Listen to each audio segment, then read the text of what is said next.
Hi, I'm Charlie Doucette. And I'm Daniel Champala. I'm Aiden Schmitz, and this is Daniel C. Tanty. We're interviewing him on May 16th, 2022 at Marquette University. Hello, how are you doing today? I'm well. It's a beautiful day outside. Yes, indeed. So let's start things off by you telling us what your name is. Dan, or Daniel, Charles, my middle name, and Tanty, my last name. What year were you born? 1945. Where did you grow up, or where were you born? I was born in Oshkosh and lived there and for all my young life until I went away to college. And I was actually I was only 17 when I went to college, but then I went to college for 4 years, and after that, Can you tell us about what your home life looked like? I lived with my mom and dad, and my mother's mother lived with us. She had been widowed for quite a while, so my mother was the oldest of 8 children. And so anyhow, and then my brother, I had one brother, and my father was a school teacher, and when I was young, my mother was a stay-at-home mom, and then she became a school teacher then when I started, probably in 4th grade or something. So. Would you like to tell us about your first memories in school as a child? My first memories of childhood? I think probably just playing out in the backyard, there were always a lot of boys in the neighborhood, and we always had a lot of fun playing in the sandbox. And there was actually a church next door, but they had a vacant lot, and so we always had a baseball, a makeshift baseball field basically right next door to us. So I used to play a lot of baseball, built forts, had a grand childhood. My brother and I it was pretty nice, good parents, didn't worry much about things, able to, have fun right in the neighborhood. And in the summers, of course, we would go swimming and fishing. And so, I guess that'd be one of my favorite memories, is just playing in the backyard. Always did lots of boys and lots of crazy things. That is. You guys never did anything crazy, I know, but. Mm-hmm. Did you collect anything? For example, like a baseball card? Yeah, we collected baseball cards to some extent. I had a stamp collection. I'm not sure whatever happened to that, but I don't think it was too outstanding. But we had fun doing that. Mm-hmm. What was the name of your elementary school? I started at a public school, Dale School, and then after 1st grade, I went to St. Peter's grade school in Oshkosh through 8th grade. Were you involved with any programs or clubs within that school, or sports teams?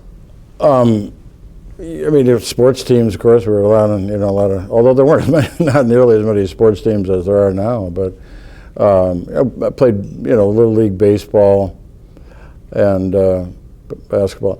Little League baseball, though, was like completely different. Basically, we went down to the park, and I said, I want to play baseball. There were very few adults involved in organizing it, so there was really low pressure. We probably could have used a little more adult supervision. Maybe we'd have been better players. But so I played baseball every summer, and I was in Cub Scouts and Boy Scouts. And then when high school started, of course, there were all the usual things you do in high school, So, but what was the name of your high school? Lourdes High School. So Lourdes High School, I finished 8th grade in 1958, and I'm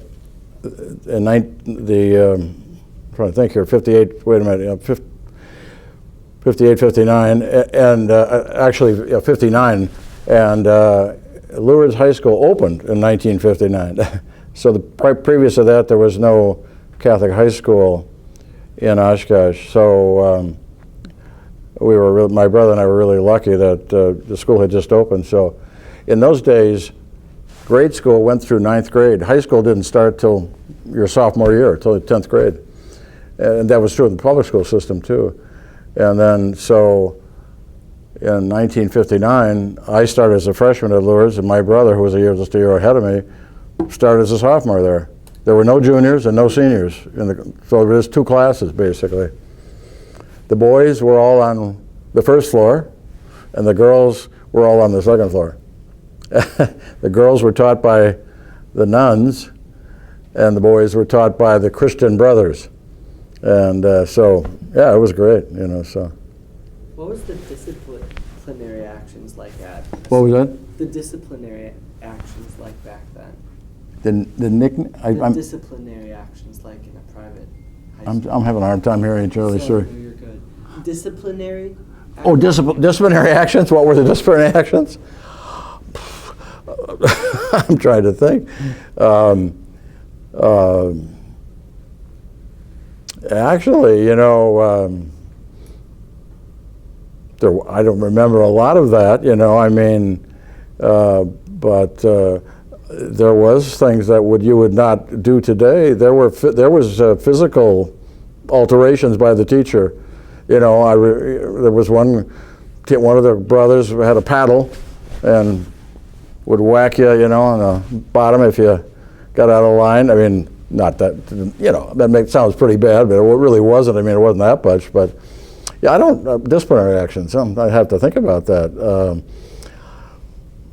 I don't remember people getting expelled. There was a pretty tame bunch, I guess, I suppose kids got in trouble if they didn't come to school, but I don't remember. I think I always went to school, so I never got in trouble like that, but.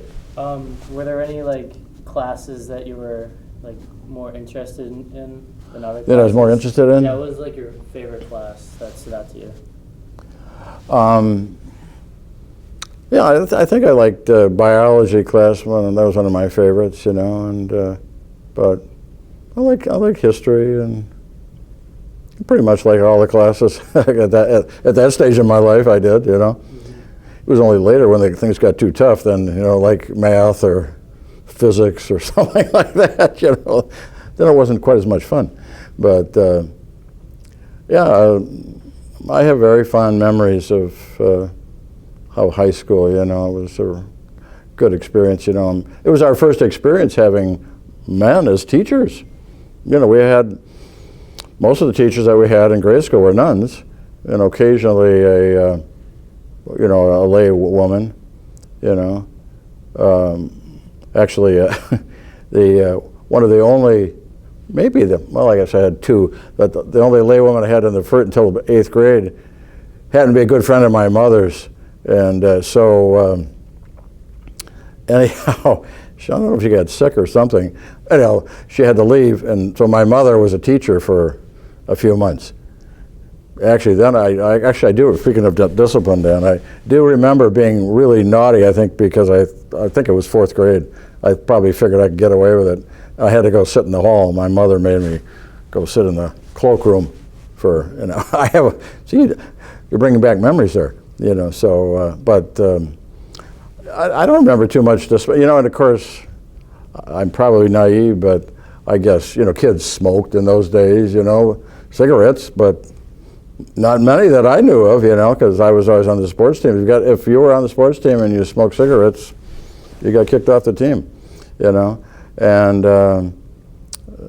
marijuana. No one had heard of marijuana before. Really, I mean, I guess maybe we had, but virtually not, and certainly no other drugs, and alcohol. I never saw anybody drinking alcohol, and but again, we were always playing sports. I'm sure there were some kids who were, I suppose, but never heard much about it, So, but. What jobs did you work at during your high school and grade school? The first job I had, actually the first job I was going to have, I don't know, must have been anyhow, my dad recruited me instead he was remodeling the house, so I helped him all summer remodeling the house, doing carpentry. But yeah, the first job I ever had was at a grocery store, packing grocery and shelving, and I had that for a couple of years. And then of course, in college, then I had more, like factory jobs and actually worked at a golf course. That was my favorite job. So, but going back to your high school, having the girls and boys like split between floors, was that something that was like new to you, and do you think that was like beneficial or negative to your high school experience? Yeah, it was definitely new. Yeah, because in grade school, of course, we were all together, the boys and the girls, but we liked it. Yeah, I mean, the guys thought it was great. We were well with our buddies, and was it beneficial? Probably not too much for my social development, but it wasn't that bad. We still had, like you guys, have dances and proms and things like that, and I'm sure I was incredibly socially awkward, like most high school kids, But yeah, I mean, I didn't. A dating in high school was, I sort of had a girlfriend, like. Looking back, it was a complete joke, of course. I would meet her in the hall at the end of the day, and we'd talk for 5 minutes until we got on the bus, So I was she was supposedly my girlfriend. That didn't last long. But yeah, no, it worked out good, and I think it was beneficial. I think particularly for boys, that I think it's helpful for boys can focus better, and so. What was your most fondest memory from high school? Most fun memory of high school? Yeah. I suppose being with my friends. That's the main thing. And playing in the summer, being with them, playing golf and playing sports and going swimming. Yeah, those are the most. Do you keep in touch with any of your old friends from high school? It's been pushing 60 years here, I did for a long time, but, not much. In fact, one of my good friends who lived in Oshkosh was the lone real contact I had in Oshkosh, died just last summer.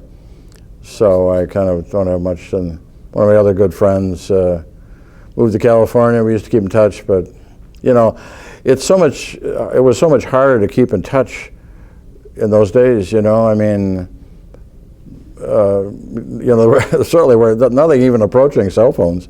Long distance phone calls were really expensive. When I went away to college, and I'd call home to my mom and dad, we'd get on the phone on the weekend, and we weren't that far away, and you'd talk, we better hang up, it's getting expensive. I mean, that was a common refrain, So anyhow, of course, when you're young, you're not very good at writing letters, so, and when people hung around Oshkosh for a while, I would see, but then, as the years went by, people got jobs elsewhere and moved away and had their families, and so really now I don't really have any contact now with anybody, so, which I feel pretty bad. My brother never married, and he has several friends from high school, but I went away, lived overseas, the usual, went to medical school, and then got married, had your mom, had 5 kids. Mr. John Moyler, you have a visitor at the security desk. So sorry. Mr. John Moyler, you have a visitor at the security desk. So we'll cut that out. What was your experience like finding what you wanted to become when you grew up in high school, and finding which college you wanted to apply to and go to? Yeah. Yeah, I went to St. Norbert College, after high school, and I guess, I was a pretty religious guy, and I thought, well, it's a Catholic school, and actually, I mentioned, that at Lourdes had just started. They basically had one coach, the coach for football, the coach for basketball. The first couple, I'm trying to think, they had no spring sports initially. And this guy was the coach, and he had gone to St. Norbert's. He was a big football player there, and so he talked St. Norbert's up. So pretty much, I had thought that I wanted to follow in his footsteps, really. Become a teacher. My mom and dad were teachers, and become a coach. So anyhow, that's why I went there. And then after I was there for a while, I got a little older, talked to some of the other people there, and a couple of guys, friends of mine, were talking about maybe they'd try to go to medical school. And I thought, that sounds like a good idea. Maybe I'll do that. Actually, we came down from St. Norbert's, I think, my junior year, and took the what's called a medical college entrance exam here at Marquette University, and took it, and then did okay on that, and so then I got admitted to the Marquette, at that time, Marquette University Medical School, and the University of Wisconsin Medical School. But anyhow, so as when senior year started, I just had this feeling that I wasn't absolutely sure that's what I wanted to do, and I wanted to do something else. I wanted to go into the Peace Corps. And one of the big things, you say influences growing up, that I graduated from high school in 1963. When I was a freshman at St. Norbert's, John Kennedy was assassinated, and he had started the Peace Corps. And I was a huge fan of his, as were, lots of people, obviously, particularly, young Catholics, because he was the first Catholic president ever, and of course he was young and handsome and vibrant, and so anyhow, I talked to some people from the Peace Corps, and I decided I would do that. So then I wrote both the Marquette University, the medical schools, and said, well, I've decided that I'm going to go to the Peace Corps, which was a big mistake because I should have said thanks. I'd like it. I didn't know there was such a thing as a deferment. Where I could have potentially should have said, can you defer my entrance for 2 years until I get back?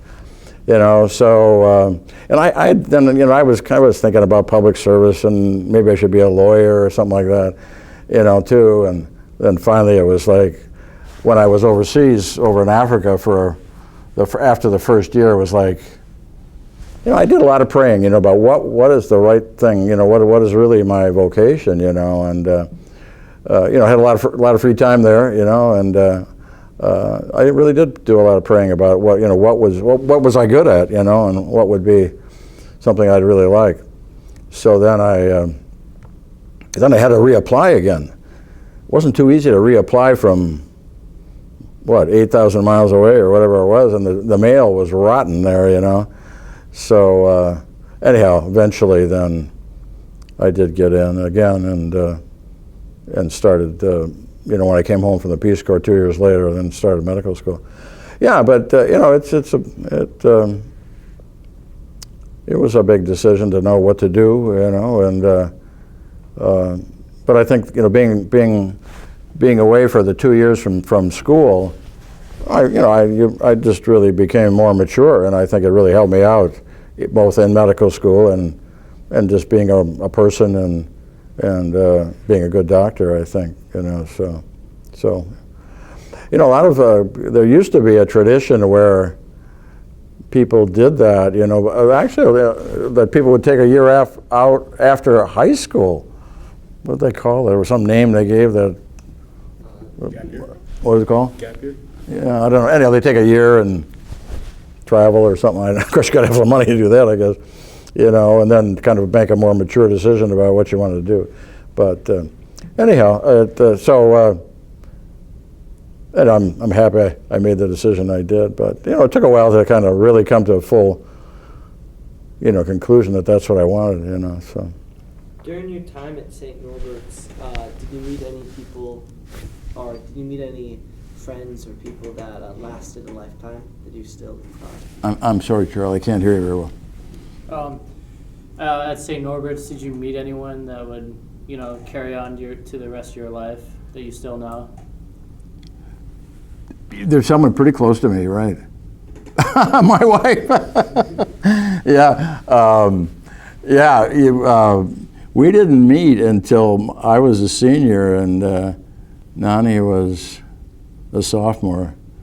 She was our homecoming candidate, so, and but I had already kind of at that point made the decision that I was going to go overseas, you know. So anyhow, you know, we were pretty much falling in love here, but it was like, oh, what's the deal here, you know? And you know, I want to be honest with her, obviously, you know. I said, well, you know, I've already kind of made this commitment that I'm going to be gone for 2 years. And so anyhow, I left and we said, well, you know, we'll keep faithful to each other, you know, and so we wrote a lot. There was you couldn't talk on the phone, of course, and it was just, you know, mail. We wrote letters back and forth, and then when we came back, of course, we met up, and a year later got married. Anyhow, but other people, yeah, I had there were quite a few friends from St. Norbert's in the Milwaukee area, you know, and a couple of, unfortunately, several of them have died now in recent years, and we're on, you know, my 76 years old. You know, there are people that are having different things that, but yeah, there are a number of people that from St. Norbert's that are in the area that we used to see a lot more of than we do now, I guess, you know, but when they had kids together and stuff, you know. And then, of course, you know, Uncle Josh, your mom's brother, went to St. Norbert's and met his wife there, so. When you were young, did you have any experiences with the Braves and their championship? With the Braves championship? Yeah. I was a huge Braves fan. And they won the World Series in 1957. You know, they came to Milwaukee in maybe you guys know this, 1953. Before that, there was a minor league team. They were called the Milwaukee Brewers, but they were minor league. And then the Braves came in 53, and then they won the World Series in 57. And then in 58, still bitter about this, you guys, 58, they lost to the Yankees in 4-3. And then in 1959, they lost in a playoff. And in those days, there were hardly any playoffs in those days, you know. There was something new. So they had a stretch there where they were just tremendous. And of course, you know, Henry Aaron was on that team, and he was a young player. And Warren, you know who Warren Spahn is? He's the all-time winningest left-handed pitcher in baseball history. And Eddie Matthews was the third baseman who was, they're all in the Hall of Fame, you know. So we were just totally spoiled when they came.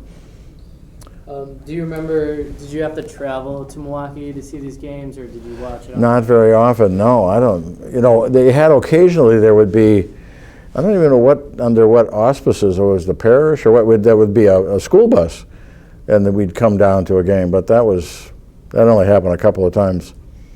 So we didn't go to many games, you know, and it wasn't on TV. I used to listen on the radio a lot, and then I'd keep score on my kitchen table, and you know how they do it, and so I was a big Brave fan. But then once I went to college, I kind of stopped doing that, you know, and then they left. You know, they left Milwaukee after the '65 season. So going back to your going overseas to Africa, what was your main motivation to join the Peace Corps? Main motivation to go there? Well, you know, one thing, I think I was motivated by Kennedy, you know, the kind of his inspiration to start that, you know, and to, yeah, well, it's just certainly a sense of service to you know, somebody, a different culture, and that was the main thing, you know, and chance to see how a different way of life is, you know, and it certainly was different from ours, you know, but it was a wonderful experience. I mean, you know. Would you like to describe what it was like for you to when you first arrived? You what then? Would you like to describe to us what it was like when you first arrived in Africa? Yeah, well, we were all a little nervous there. We didn't know what to expect, but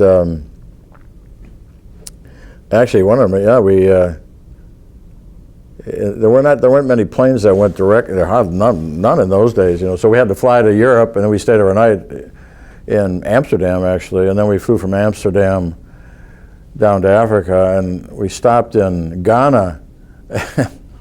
I definitely remember this because it must not have been that big a plane, because I just remember that they opened up the gate and we stepped out and there were guys with machine guns there. It was like, oh my goodness, what's going on here? They had I guess they'd had a coup or attempted coup there, you know, and so we were like pretty wide-eyed. And then we were only there a short period of time. And then we flew to Cameroon. And yeah, and you know, they put us up, and it was a pretty nice hotel when we got there, but I still remember the first meal. They tried to make us feel welcome, you know. And I mean, the Peace Corps, I think, was the one, you know, they were one paying for it and sponsored it. But anyhow, they served us a huge cow's tongue. And basically, no one knew what it was, you know. And it was like, oh my goodness, what is this, and what are we supposed to do with it? Yeah, funny how you have those, you know, vivid recollections of things like that. And so, and then we just had, you know, we stayed in the capital for, I don't even know, a couple of days, and pretty much the doctor wanted to talk to us about, you know, being careful, health measures, and we had already had a lot of talks in the training program about, you know, the culture of Cameroon and, you know, kind of what to expect from that standpoint. And then trying to think how I got to my place. I think we took a train then a night train from the capital to another place, and then stayed right there. And we had to fly a little plane to over the river, and then took so it took us like 5 days to get there or something like that, you know. Actually, my memory was, I was making me pretty nervous because they were, you know, pretty much dirt road for hours with elephant grass along the side, so you couldn't really see much of anything, you know. Where are we going here, guys, you know? But then once I got to the school, you know, it wasn't like, you know, everybody was very welcoming.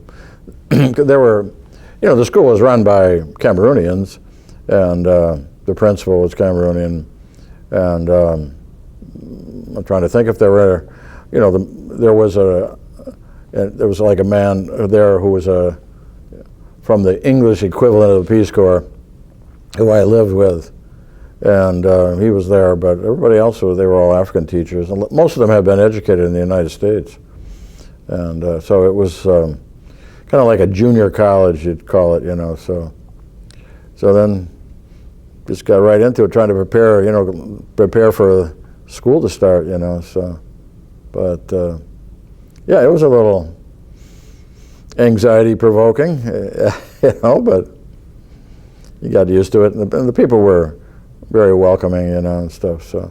What grade and subjects did you teach? Yeah, well, I taught. It was on the English system of education, so it was called the Advanced A level. It's called. I guess they still have that in England, you know, because it was based on the English system. So I kind of always compared it to like a junior college, and so I taught biology. Primarily, that was the main thing I taught, and but I taught botany, and I'm trying to think if I taught anything else. That was mainly what I taught. And the kids were they were the kind of the top kids in West Cameroon. Cameroon's divided into East Cameroon, where the primary language was French, and West Cameroon, which is primary language was English. So West Cameroon is much, much smaller. And so I don't know how many kids there were, there were at the whole school. I don't, it's been so many years, but not that, I mean, maybe 200-300 kids maybe. And so the class size, I probably had, 25 kids per class. But they were very enthusiastic students, And, a number of them would ask for extra work to do. It was like, whoa. So actually I felt like I really had to be on my game, because, I just graduated from college. I, hadn't taught school before, and so they pushed me pretty good, So, but anyhow, it was stimulating and interesting. So. How often did you have to speak French? Not very often where I lived, but then when we'd go to East Cameroon, then that was how you got around speaking French. So, I was able to get around, to get a place to stay, get food, get a taxi from one place to the other. But I never became very fluent because I didn't speak it day to day. There's some of my friends who went to East Cameroon, they became pretty fluent, but. Were there any big culture shocks with the local culture, or just the local culture people? shock? Yeah, culture shocks. Let me think here. I have to think about this for a minute here. I've talked to other people. I was just really lucky. The West Cameroonians were incredibly welcoming, and friendly.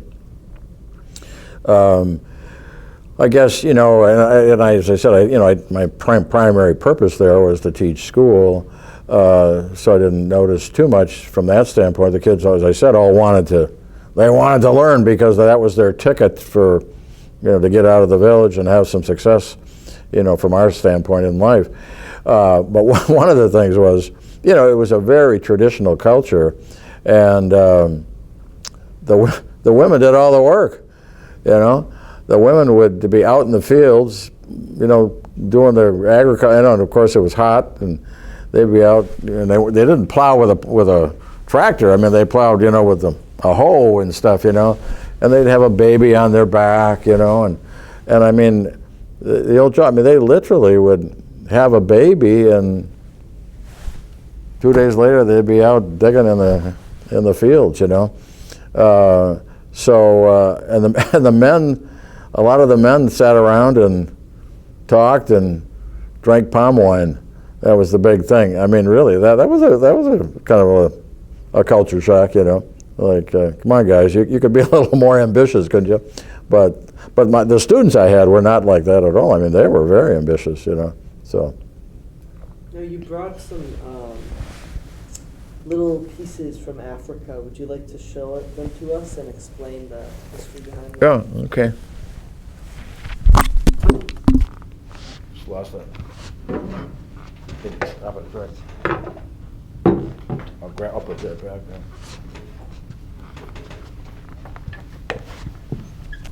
Got it? Yeah, sorry. Forgot I had that on.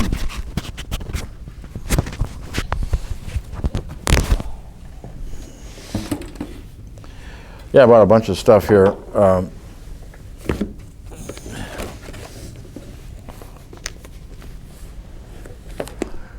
I bought some, that letters that bring pictures and things. I bought some stuff we talked about earlier, my childhood and things here, if you want to look at. Actually, one of the things, I bought this book along, and I didn't mention that, but before we started, I mentioned that the primary language of business and commerce and schooling is English in West Cameroon and French in East Cameroon. But a lot of the people didn't speak English, and a lot of people didn't speak French. If you want, the peasant people. So the language that was spoken, like in the markets, because we'd go to the markets and buy food, was Pidgin English. So Pidgin English have you heard of that term ever before? Or No. Pidgin English, you know, the singer Harry Belafonte, you know, he just died, didn't he, just recently? He was from the West Indies, you know, and I don't know where was he from, and they speak West Indian Pidgin English, kind of. So he had a song, I was just trying to remember this, I always use it as an example, but anyhow, it's kind of an amalgam of broken English. There's some French words in there. The Portuguese originally settled in Cameroon. In fact, that's where the name came from.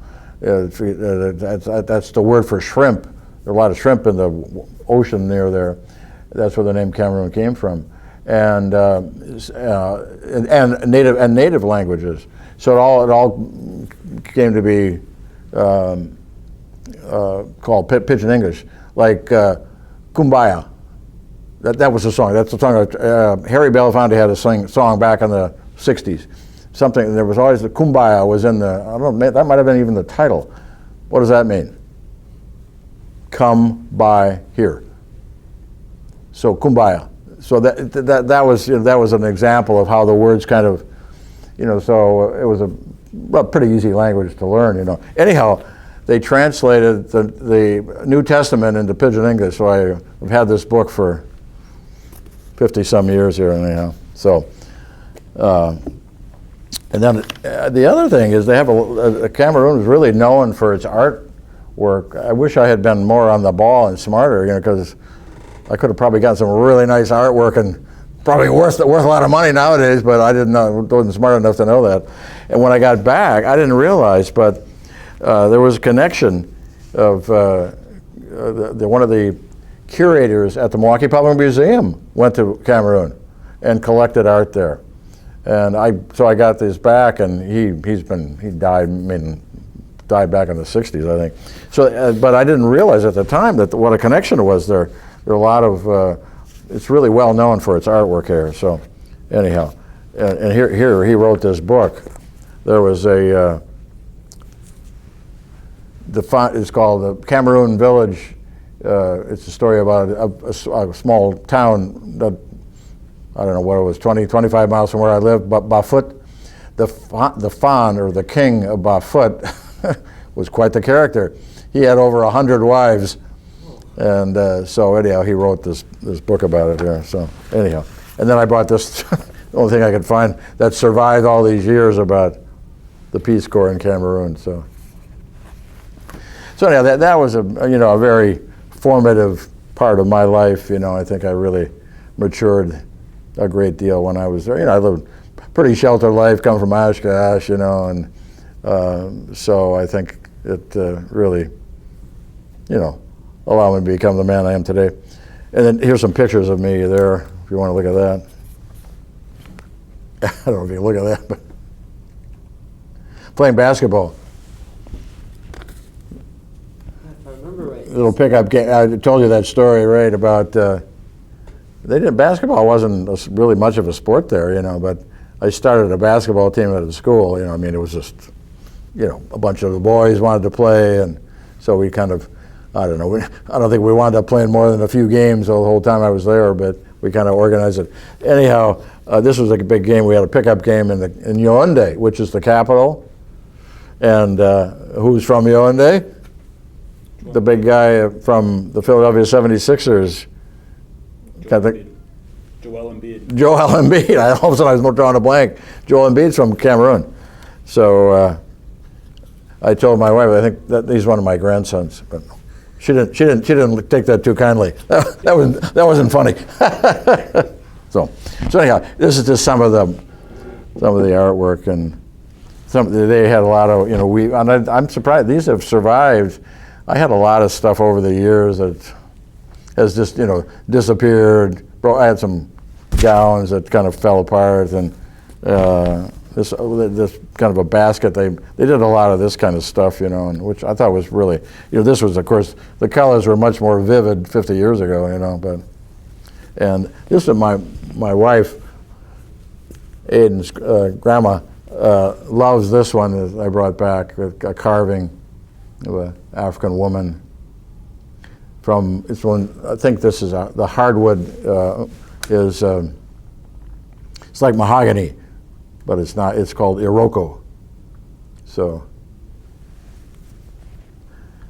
and then there was a place not too far from me that did a lot of brass work, and they did it. It was a kind of a very ancient process called the lost wax process, and I used to know how that worked years ago, but I kind of forgotten. But it's kind of a ancient way of molding brass, and anyhow, I have a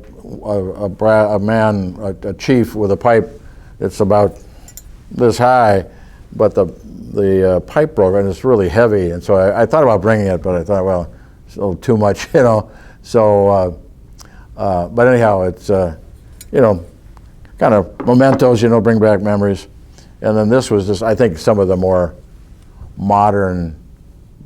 My wife loves. There were two of these, and one of them has disappeared. So they were kind of like bookends, that I think this was more like, I don't think this was particularly traditional African art, but so anyhow, those are the things I bought. By the time that your experience in Africa was done, were you ready to come back, or did you want to stay a little bit longer? I had thought about it a little bit, but no, I was ready to come back. And then, but I had decided that I was going to go to medical school, and so it was time to get on with my life. There were a couple of guys who stayed for an extra year, and then there were some friends of mine who came back and then rejoined and went elsewhere. And one of my good friends, actually, he never married, so he traveled a lot. I mean, he spent time in, I think he was actually helped train in one of the, in recent times, one of the Soviet republics, that broke away in the 1990s. They sent Peace Corps volunteers there. He spent time in the Middle East, and another friend of mine spent time in East Africa afterwards too. So, but I thought it was time to get back, and of course then when I got back, I got married, and that changed that, too. When you got back, where did you live? To Oshkosh.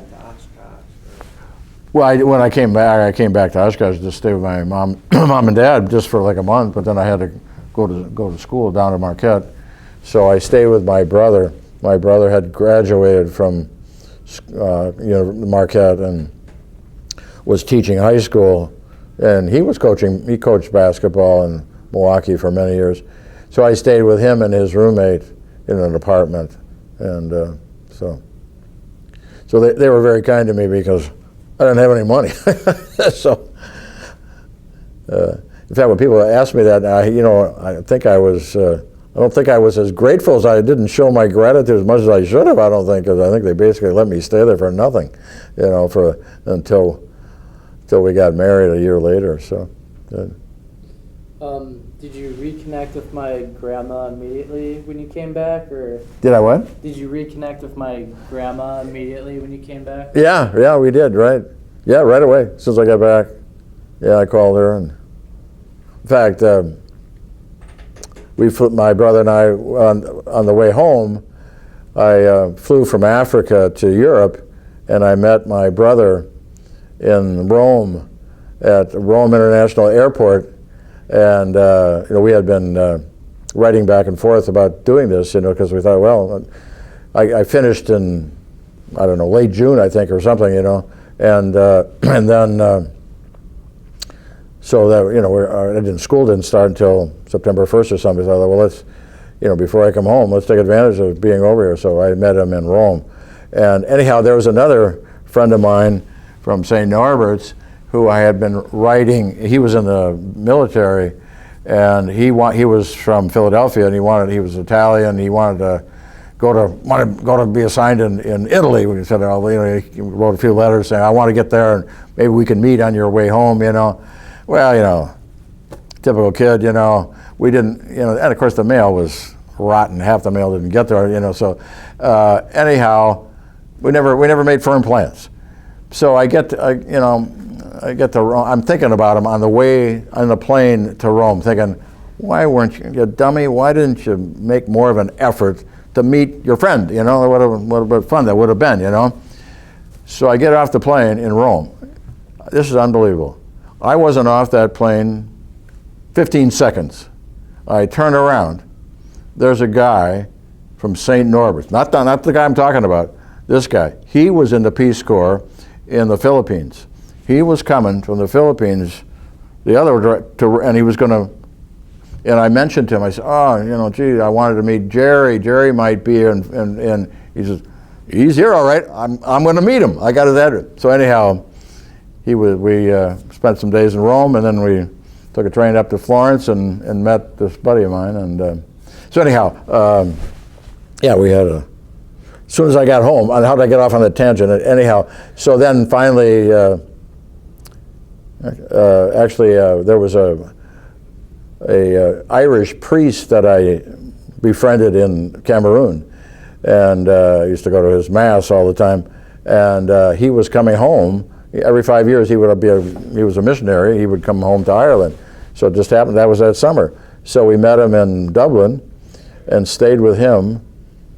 Free of charge, I might add, you know, for like 5 days. He showed us all around Ireland, you know, it was just terrific. And then we flew to, from, I don't know where, Dublin or Shannon Airport to Chicago, where Nani, where your grandmother lived. And then I called her, and we met and stayed at her house for a day, and then went home to Oshkosh. So, yeah, so. Yeah, so anyhow, it was quite a culture. Actually, it was more, you know, you mentioned about culture shock. It was more of a culture shock coming back. You know, like, whoa, what's going on here? Where all these cars and all this truck, of course, you know, it took a little time to kind of get reacclimated to being in the United States. You know, almost more so than the other way around. You know, so, but. How were you able to make money during your time in medical school? When? How were you able to make money during your time in medical school when you first came back? When I came back? Actually, I didn't very much, to be honest with you. I borrowed the money from my mom and dad for tuition, which is unbelievably cheap. And I'm talking, you know, this is 1969 was the fall, and until it was $2,000 per year for the tuition at the medical college. So when I was finished with medical school, I had an $8,000 bill. That's it, you know. So I lived with my brother, and then once I was, after the second year of medical school, then I was allowed to go to the hospital and do physical exams. And I would go over to St. Joseph's Hospital and do physical exams for $5 a physical. And Nani was your grandmother was a school teacher, so she supported me. So I was a kept man for a couple of years there. So, and then once you're finished with medical school, my first year, or what we used to call the internship year, then, you know, you got a salary, which was pretty good, you know, so. But I didn't work much in medical school other than doing little odd jobs here and there, you know. So. What kind of odd jobs did you do? I mean, you know, basically doing physicals and drawing blood. You know, I had a job where I'd get up in the morning and go draw blood at they used to have the mental health institution out on the county institution grounds. They had, at that time, they had a lot of the chronically mentally ill were institutionalized there, and they were in a place they call West Division and East, and we would go there in the morning and draw blood. And they got paid for that. So.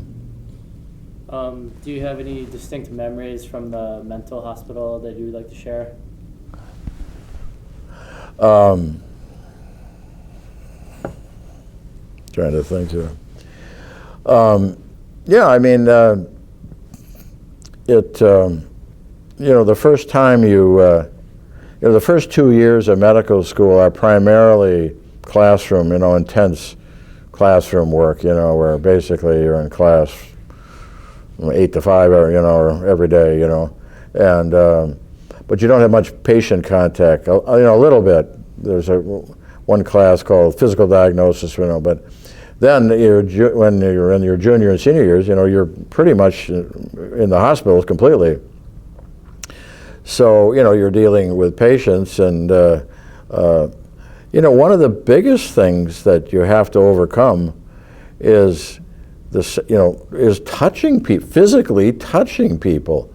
I mean, you don't do that in everyday life, and you're not used to putting your hand on somebody's stomach and pushing around, or feeling on their arms, and unless you're fooling around with your buddies, goofing off, So, that takes, you're a little squeamish at first doing that thing, and although patients, I don't remember any, I guess there probably must have been somebody where along the line they objected, but patients, they don't seem to mind at all, But so that was certainly one thing. One of my memories is the fact, you think, you're going to have some incredibly cool case, some exotic disease or, something really fascinating.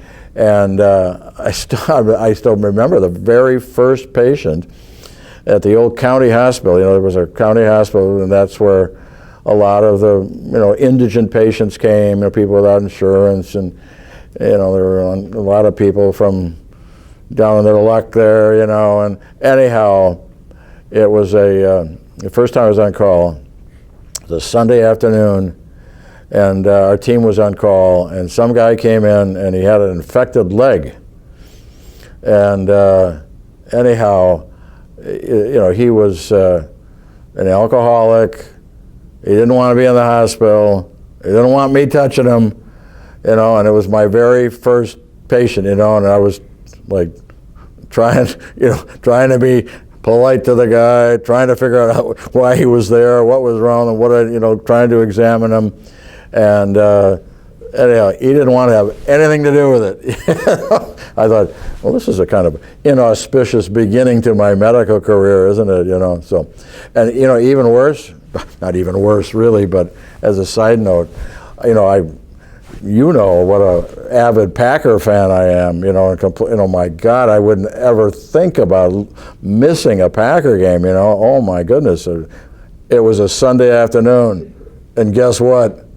The Packer game was on, and I had to deal with this guy, and I think looking back, I was feeling sorry for myself, thinking, what's going on, and this poor soul was down on his luck, but anyhow, he eventually came around and we fixed him up. But so anyhow, medicine's been a wonderful, fantastic career, because you just meet the most interesting people, and you have a chance to really get to know them and take care of them. And so it was very rewarding. But are there any other patients you would like to tell us about?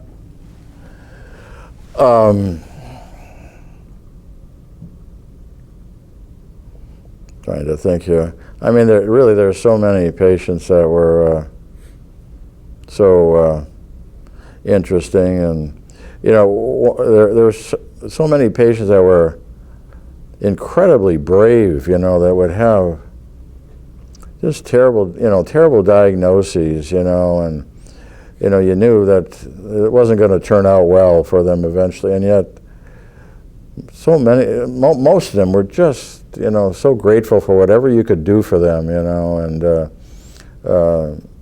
you just, you really felt indebted to them for what they gave to you, really, they, actually, I've told this, I don't know, a bunch of times, but they had a hospice at the hospital too, so we would take care of, we basically took care of patients, throughout their lives, once adults, and so I had 2 patients in the hospice dying at the same time, and one was a woman who was a very religious woman, and she was just, the kindest, sweetest gal,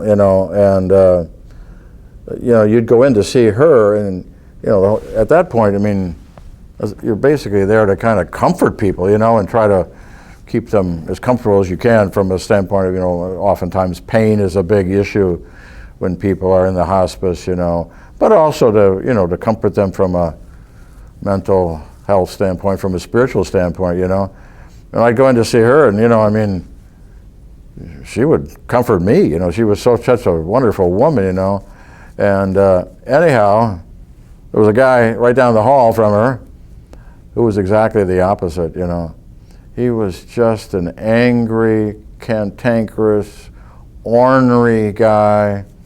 He basically had completely burned his bridges with his family, and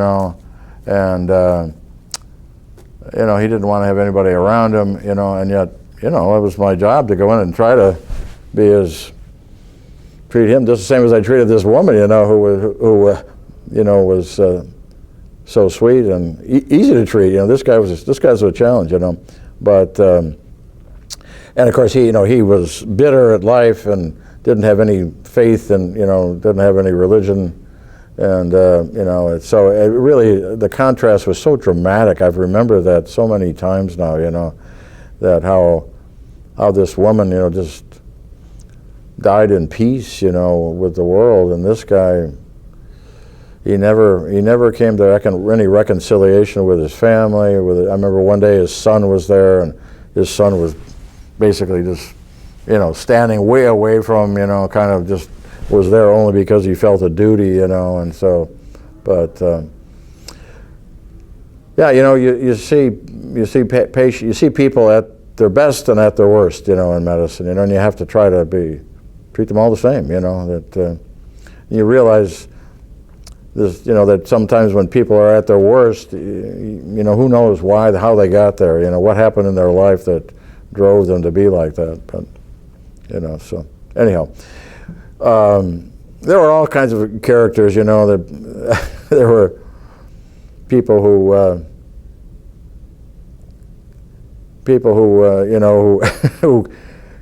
they were dying when they had a hangnail, and just, no, Doc, I'm dying. It was like nothing, and other people who, had really legitimate problems, and they wouldn't complain at all, So there was everything in between, But anyhow, it's been. I saw a patient who survived Auschwitz.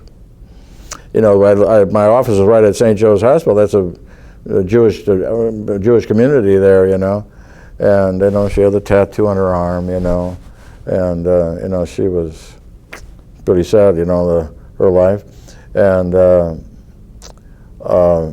actually, and then I saw a number of people soldiers, who from World War II, one guy who was on the beach at Normandy, and had a lot of problems. Another guy who was in the South Pacific, who he saw a lot of his friends killed. He obviously had terrible post-traumatic stress disorder, and actually, the very last patient I ever saw in my career, I was at, I told you I retired from my practice, but then I went to the nursing home, work part-time there. At the nursing home, I'm kidding, the very last person, a 95-year-old woman was there in the outpatient clinic, actually, and I saw her name was Japanese, and so I went in there, and I can't remember why she was even there, to be honest with you. I mean, it wasn't anything super serious, even though she was really old. Anyhow, she was a survivor of, it was Hiroshima, or maybe it was Nagasaki. She survived the atomic bomb. Unbelievable, huh? And she, a lot of those patients developed thyroid cancer. She had developed thyroid cancer, but she had survived. She had had it removed and treated, decades before, and she survived. But she said there were a number of family members who died as a result of the bomb. But I forgot how she said she was she was a young girl at a school or something, and she was behind a wall or something, and so she didn't die. But so I thought, incredible, huh? That that she made it. And then her first husband died, and then she married an American soldier, and that's how she got to the United States. But she wasn't. I wondered. I didn't want to push her too much to talk about this, but I wondered, did she have a lot of bitterness towards the United States? And she didn't seem to at all. So, would you say your job took a toll on you in any ways, seeing all this? I'm sorry. Would you say that that your job took a toll on you, having to deal with? Did it take a toll on me? Yeah. Yeah, it did. After a while, I retired. I was almost 70, and it was kind of getting to me, the pressure of it, and I think I don't know if it's real or not, but I think as you get older, you get more sensitive about things too, and people seem to be, as maybe just because I was older, people seem to be more demanding about what they expected from medicine. They wanted an instant cure, and a lot of people, read everything on the internet. They wanted this test and that test, and some of them seemed to think that they knew more about about their problem than you did, of course. And so that kind of stuff kind of wears you down after a while. But it did kind of wore me down, I guess, at the end, but not too badly. But I just kind of felt like it was time. But then actually, I still enjoyed seeing patients. So then I worked in a clinic, and I went to the nursing home part-time. So actually, I just retired because of COVID. Actually, just right before COVID started, they kind of said they didn't need me anyhow. So it was pretty good timing, actually. So. So after you graduated medical school at Marquette, were you able to buy a house somewhere? No, we didn't. Well, not for a while. We didn't buy a house for, I think, how many years? About 5 years after I graduated, yeah. 5 or 6 years. So we lived in a flat over by St. Joe's Hospital. I told you the rent, we're talking about we were like 71, 72, 70, until 77 or something, I think. We paid $120 a month, which was unbelievable. And, it was a pretty good size. It had 2 bedrooms, living room, kitchen room, yeah.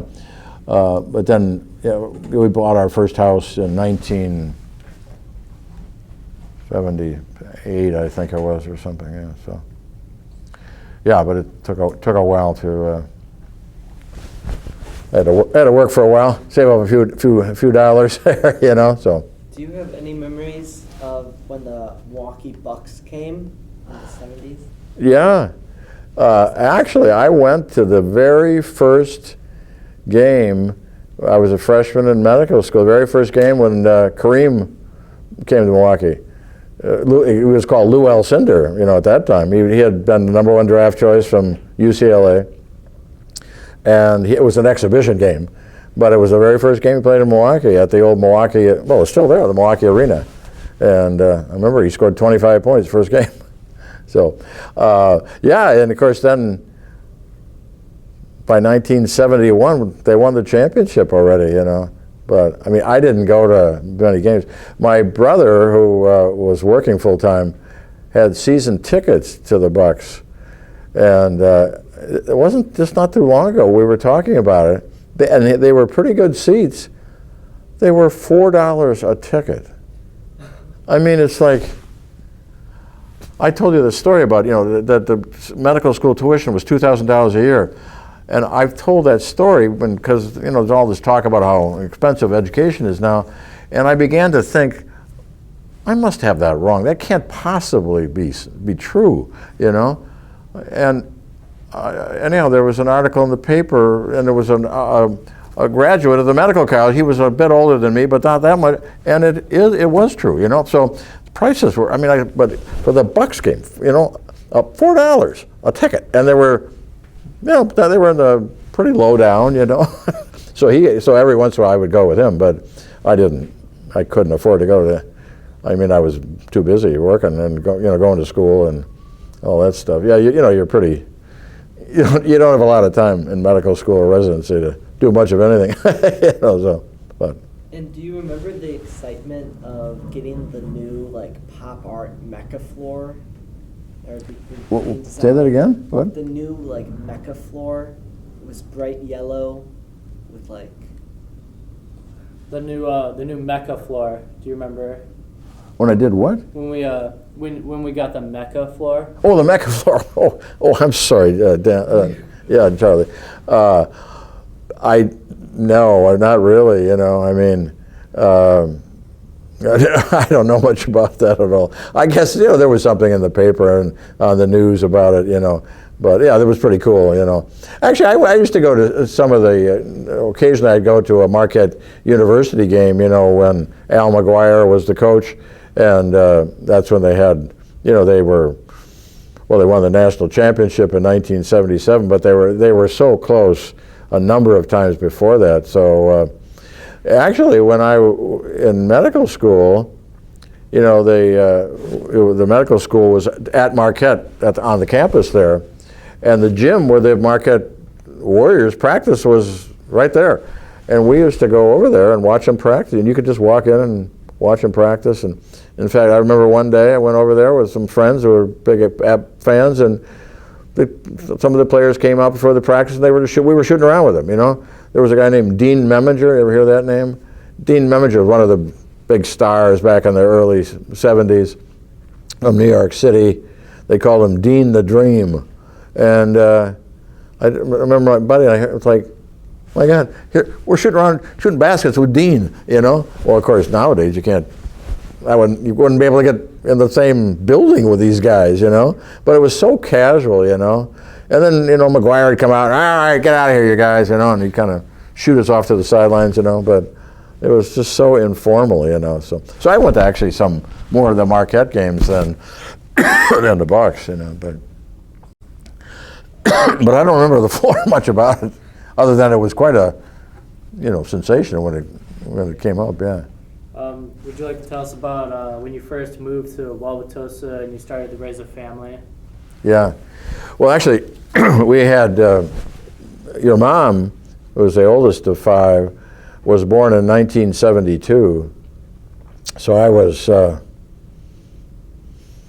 actually, I was starting my senior year in medical school. And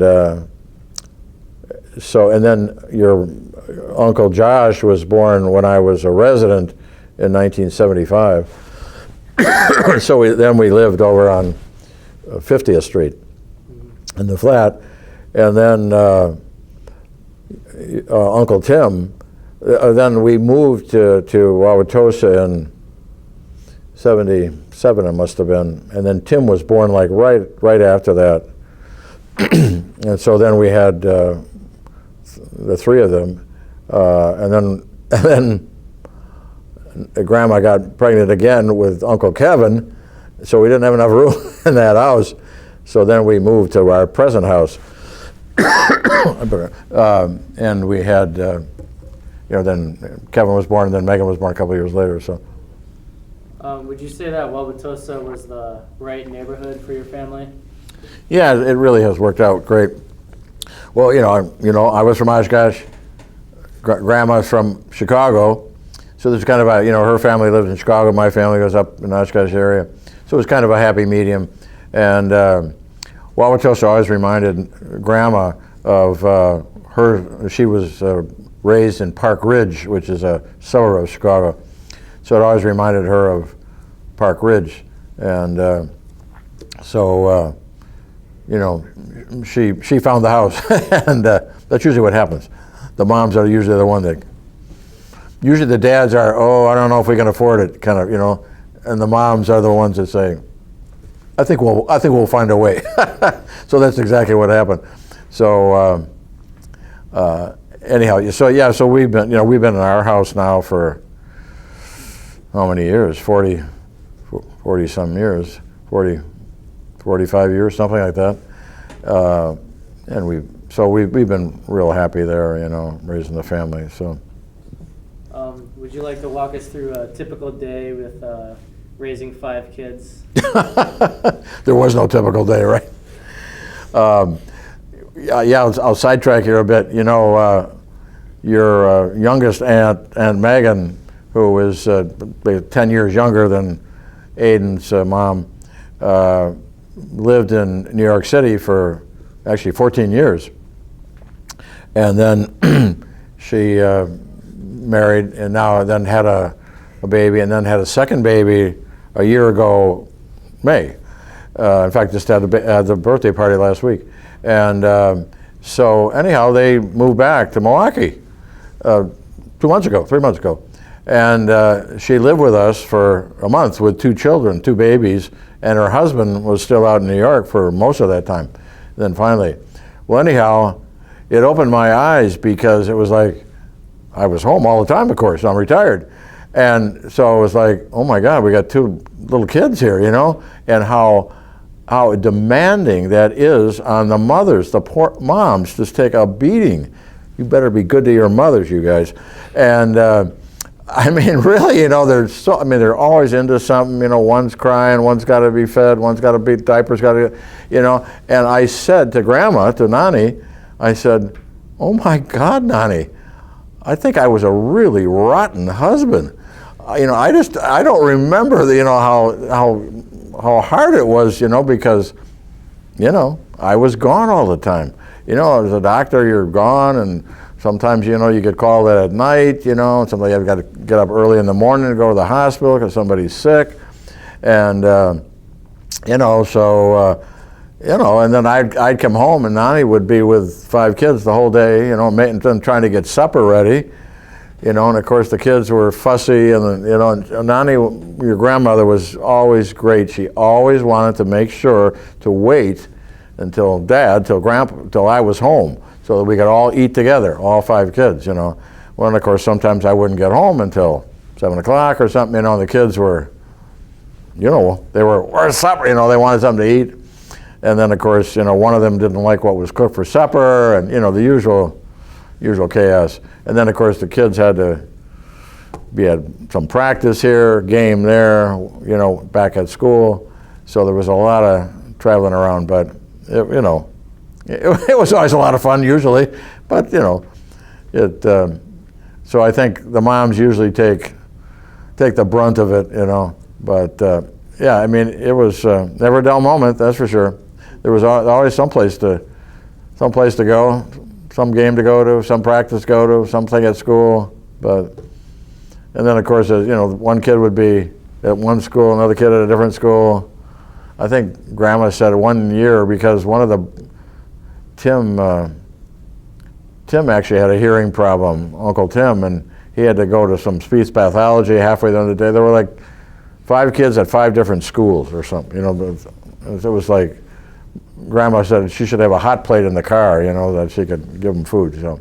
But anyhow, it was always fun. We always tried to stay together, of course, and always had a summer vacation with everybody, and tried to always have supper together. We always thought that was important, and try to go to church every Sunday, go to Mass every Sunday together. So try to keep it. That raising your children in Wauwatosa felt safe and like a great place to raise them? And would you say that environment is relatively the same in Wauwatosa?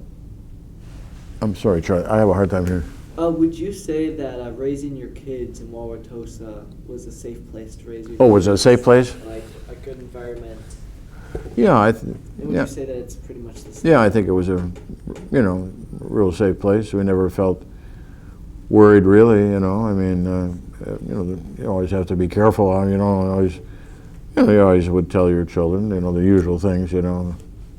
Don't walk away with a stranger, you know, and be sure, you know, and, you know, you're always, as every parent, you're always making sure that who their friends are, you know, make sure they've got good friends, you know, and that they aren't doing crazy things, you know, and but you know, the other point, you know, too, but you know, you got to, as a parent, you have to let go too, you know, you got to let them make some decisions, and you just hope that you know, kids are going to make a bad decision here and there. You just hope it's not a major major league bad decision, you know. And you know, if you hopefully you've raised them with the right values, that they won't make bad choices, you know. But yeah, no, it was always a good place to a safe place. You know, we always felt they could go down to the parkway or, you know, go over to the school playground, whatever, you know, that they were, you know, they were in good hands.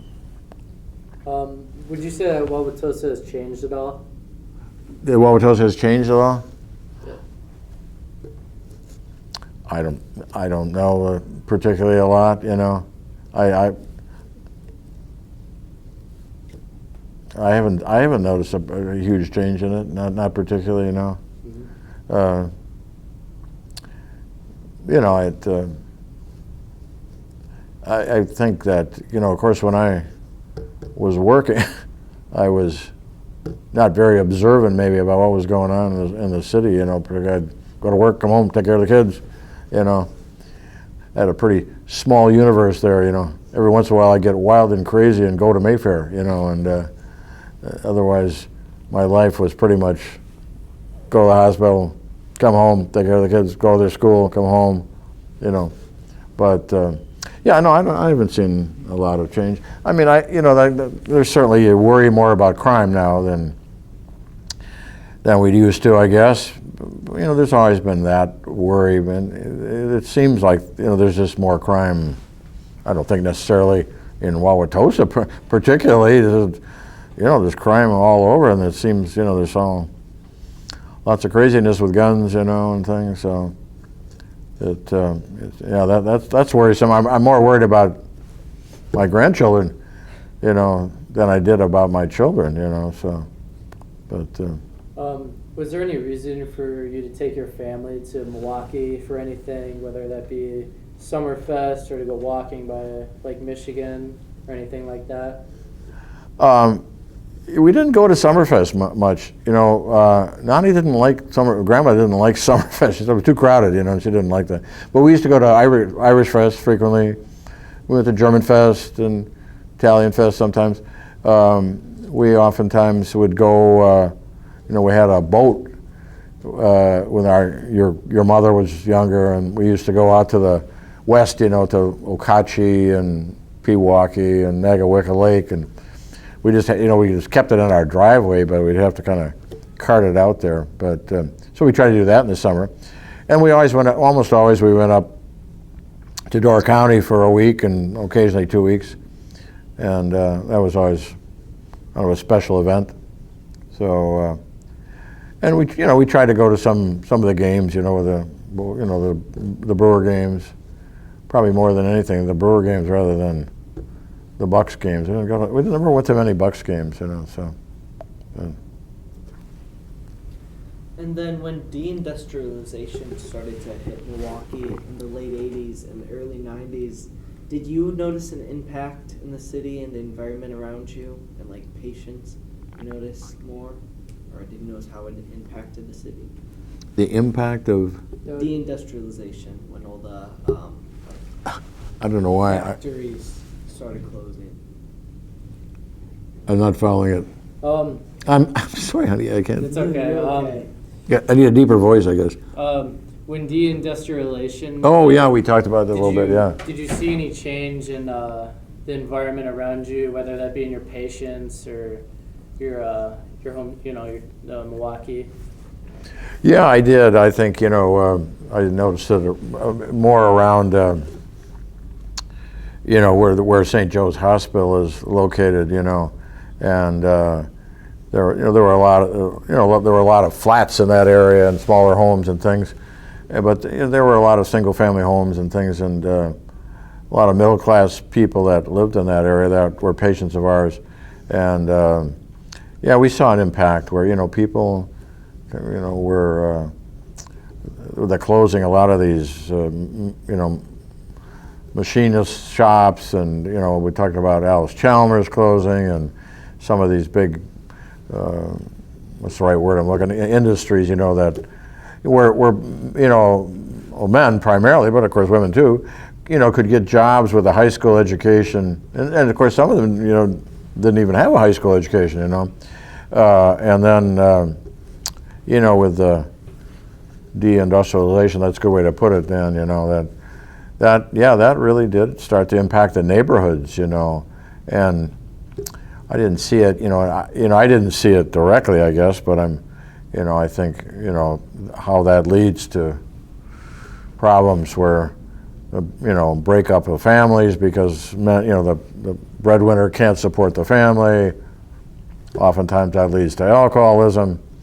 And of course, as the years have gone by, not only but then drugs and, abuse, violence, crime, Yeah, so it really, I think the city of Milwaukee used to be a pretty, safe place, but doesn't seem to be now, does it, when you look at the news every day.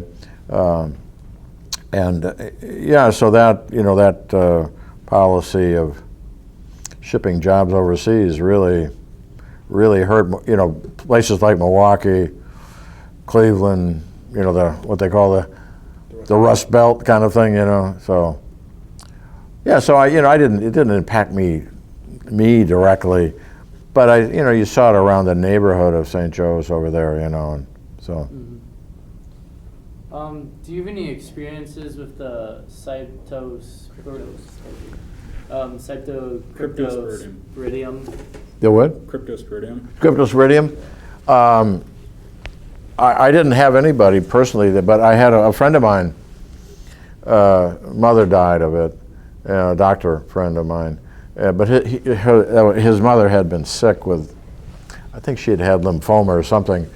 So, it's sort of like COVID now, where most people get COVID, don't particularly get sick, but if you have some underlying, immune illness particularly, that's enough to really kill you, that's what happened to her. It was a big deal though when it came out, but I never actually had any patients that got it, but they said that, you'd see, a friend of mine was an infectious disease specialist, and he saw a number of patients. He said, yeah. I forgot how that got started now. I can't remember if you did you look that up or anything, or I don't know. Anyhow, it's Through their water. yeah. Into their water supply. Yeah, I can't remember. I mean, obviously contaminated water, but I don't know how it got in there. So. Did that affect anything with your children? Like, were you afraid of them going swimming anywhere because of that, or anything like that? I don't remember that we did. No, I don't think so. I mean, the kids, your mom and everybody, they go to Hoyt Pool, and then when they're swimming, they didn't swim much in Lake Michigan that I remember at all. But because when they'd swim out in Pewaukee or one of the western lakes, but they didn't. I don't remember that they swam at all in Lake Michigan. At least not when they were younger, So. Do you notice anything different about Hoyt Pool from when you were taking your kids there to then seeing it today? Yeah, well, they've really refurbished it. It was getting, I don't know when it opened, but a long time ago, and it was getting pretty run down. It just needed some, rehabbing of it.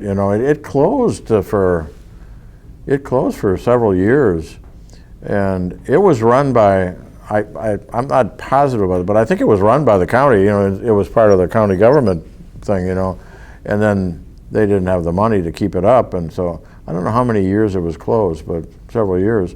And then some foundation took some guy who was a graduate, I think, of Wauwatosa East, who was one of these Silicon Valley kind of guys, who was a really wealthy guy. I think that's where the money came from to kind of, redo it. I mean, the pool was leaking and cracked, and the clubhouse was in bad shape, and so anyhow, but your mom and your aunts and uncles, they all went there as kids, and it was always safe, and it was a nice place to go. I don't remember that it was anything bad about it. Do you remember the flooding that would occur in Wauwatosa by the riverbanks? The banks? Yeah, when the rivers would flood over. Not really. I mean, when actually you mentioned when we first got our first house, that was our first kind of real experience with, other than having a checking account. And actually we went to the Central Bank of West Dallas. One of my good friends from medical school's father-in-law was on the board there, and that's where we got our home loan. And but I haven't had much experience. I don't have much to do with banks other than I have a checking account at at the North Shore Bank on North Avenue. But do you remember hearing about the riots and protests in Milwaukee? Can you tell us about any memories you had about them? yeah, I just remember, the main thing I remember was Father Grappi, and the fair housing marches, and that was back in the late '60s when I was at St. Norbert's, but I didn't hardly ever came to Milwaukee, so I didn't really know much about it other than, what was in the news, but it certainly sounded like it was at that point it was unfair housing, But he was a controversial guy, because he was a priest and people thought, oh, he shouldn't be doing that, but he was a prophet, and so they marched across the 16th Street Viaduct or something, and there was a lot of, I don't know how violent it got a long time ago, but it certainly led to a lot of changes, I think in the laws as far as I know, and but I didn't see that, very much. By the time I came to Marquette, that was done with. I don't know. He stopped. I don't know what exactly happened to him, but I know he left the priesthood and actually got married and had a family. He became a bus driver in the city of Milwaukee. But I'm not really up. I don't really know that much about it. When I was I don't remember a lot of that going on at that point. Did you participate in any of the protests in Milwaukee or anything like that? I was in the one Vietnam. There was like a parade my freshman year in medical school. That was the only one, but otherwise I wasn't too active in that. No. Could you tell us more about that parade? Like, what was it like? What was the energy there? Were there people shouting or? No, it wasn't certainly was not violent at all. It was basically, my memory is just a bunch of people with placards on their cars, and then we wound up on some church on the east side and a couple of speeches, and the news people were there. It really didn't amount to much of anything. The whole anti-war thing was winding down already by that point. Do you have any experiences with the Vietnam veterans coming back to Milwaukee and them needing help? Yeah, a few, and actually one of my good friends was I'm sure had post-traumatic stress disorder. He went to Vietnam. He was a little bit younger than I was, but he was from Illinois. He went to a military academy in northern Illinois someplace. So when he graduated from high school, he joined the Army. And a couple months later, he's in Vietnam. How about that? He's 18 years old. He's in Vietnam. And he was there in I think it was 67 or 60, was something called the Tet Offensive. You ever hear that? The Tet Offensive was the Vietnamese New Year's at the time. It was, there was the North Vietnamese against the South Vietnamese, and the Viet Cong were there were people supposedly from the South who were kind of like guerrilla fighters, and anyhow they had this orchestrated. Supposedly we were winning in Vietnam. We were we were killing more of the Viet Cong, and anyhow, the Tet Offensive had, and they attacked all over, because they infiltrated all areas of South Vietnam where all the fighting was, and so, you'd think the guy next to you was okay. All of a sudden, it turns out he's not okay. He's part of the guerrillas. So it was really. It turns out that actually the American forces really won on the battlefield. Supposedly, there was just something recently about this, how, and by the numbers of, they just really wiped out the Viet Cong in numbers-wise. But the Viet Cong and the North Vietnamese won because they won the publicity battle, basically. They won, and people in the United States said, what is going on, And after that Tet Offensive, the American public opinion really turned against the war. And because they thought, how could these, quote, peasants, the Viet Cong, how could they generate this fight against the mighty American army, And they did, even though they eventually kind of lost militarily, they won the hearts and minds of the American, and so that was kind of the beginning of the end of the Vietnam War as far as the support for Vietnam War. So anyhow, Joe, a good friend of mine, was there during the Tet Offensive, and it scarred him because he saw people killed, and it was a terrible terror. You didn't know if the person right down the street was going to shoot you or not. So there was a lot of people who wound up using drugs and became alcoholics, and a lot of those Vietnam veterans never recovered, and Joe was one of them.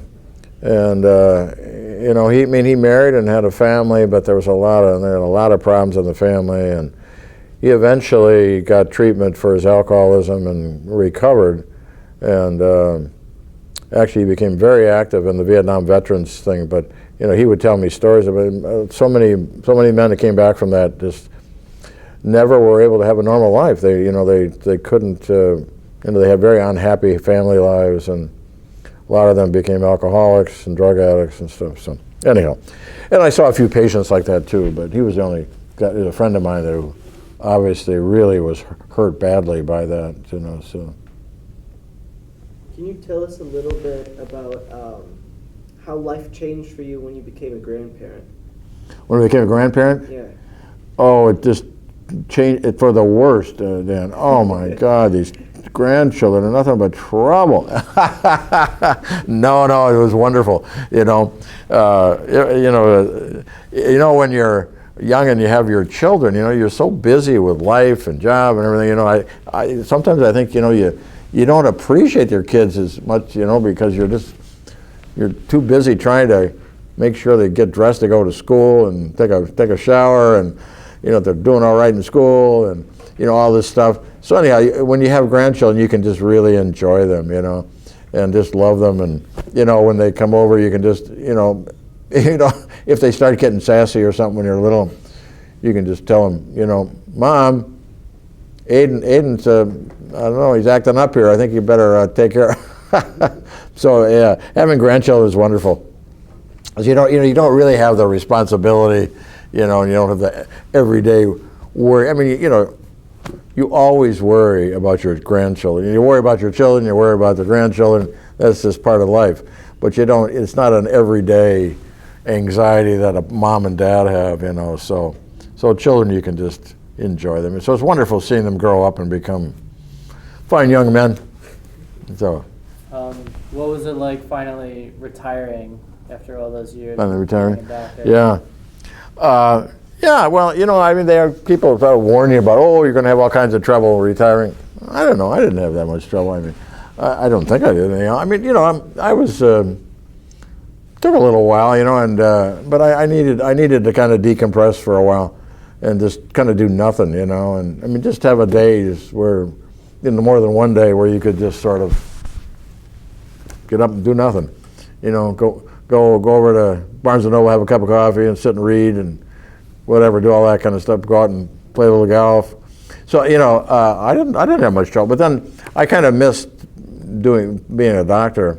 So within about 6 months, maybe not even 4 or 5, 6 months, then I got that job at working at the nursing home, which was nice because I could just work part-time there, you know. So that was a really nice way for me to kind of ease out and into retirement, you know, because, you know, the problem with when you're you know, with what I was doing was the grind of it, you know, every day, you know, nights.